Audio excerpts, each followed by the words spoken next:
Assalamualaikum warahmatullahi wabarakatuh. Saya Senku, perwakilan dari kelompok 6 yang beranggotakan Dandi, Jerry, Bahtiar, Sayyidan, Rafli, dan Rizky.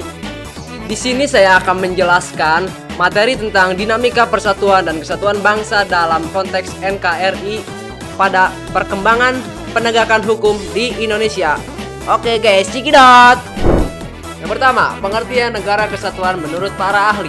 Menurut C.F. Strong, negara kesatuan merupakan bentuk negara yang memiliki kedaulatan tertinggi berada di tangan pemerintah pusat. Lalu ada menurut Abu Dawud Busroh, negara kesatuan adalah suatu negara yang tidak tersusun dari beberapa negara, melainkan negara bersifat tunggal dan tidak terdapat negara lainnya dalam suatu negara tersebut. Yang terakhir, menurut Muhammad Kusnardi dan Harmaili Ibrahim, negara kesatuan adalah negara yang memiliki susunan yang hanya terdiri atas satu negara saja dan dalam negara tersebut tidak ada negara lain. Dalam arti luas, proses penegakan hukum itu melibatkan semua subjek hukum dalam setiap hubungan hukum. Siapa saja yang menjalankan aturan normatif atau melakukan sesuatu atau tidak melakukan sesuatu dengan mendasarkan diri pada norma hukum yang berlaku.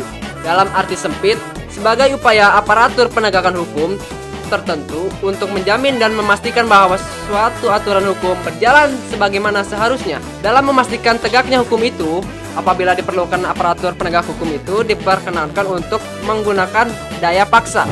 Oke, apa saja sih tujuan penegakan hukum untuk persatuan dan kesatuan Indonesia? Yang pertama, untuk keamanan dan kenyamanan masyarakat. Lalu yang kedua, untuk mewujudkan rasa keadilan dalam ruang lingkup persatuan dan kesatuan bangsa Indonesia. Ketiga, menciptakan tatanan masyarakat yang damai dan sejahtera. Keempat, mengadakan ketertiban dalam pergaulan manusia. Lalu yang terakhir, yang kelima, memberikan pedoman kepada masyarakat. Lalu, dampak positif penegakan hukum bagi persatuan dan kesatuan. Yang pertama, tercapainya keadilan bagi seluruh lapisan masyarakat. Selanjutnya, terjadinya kerjasama dan adanya kepercayaan masyarakat terhadap para penegak hukum. Lalu, terwujudnya lingkungan yang memberikan keharmonisan dalam bermasyarakat. Selanjutnya, terwujudnya semangat gotong royong antara masyarakat dan penegak hukum. Lalu yang terakhir adalah terjaganya keutuhan kebinekaan bagi seluruh rakyat Indonesia. Selain dampak positif, tentu ada dampak negatifnya. Lalu apa sajakah dampak negatif penegakan hukum bagi persatuan dan kesatuan? Yang mungkin akan terjadi adalah akan munculnya pertikaian dan permusuhan antar warga masyarakat jika visi dan misi tidak sejalan.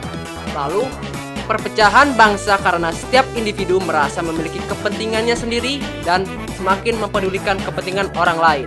Selain itu, adanya pihak atau golongan yang merasa dirugikan dan diuntungkan. Yang terakhir adalah adanya bentrok antara hukum adat yang berlaku di suatu daerah dengan hukum yang diberlakukan oleh negara. Oke, mungkin itu saja yang dapat saya sampaikan. Mohon maaf atas segala kekurangannya. Wassalamualaikum warahmatullahi wabarakatuh. Beli mangga ke pasar baru. Dadah!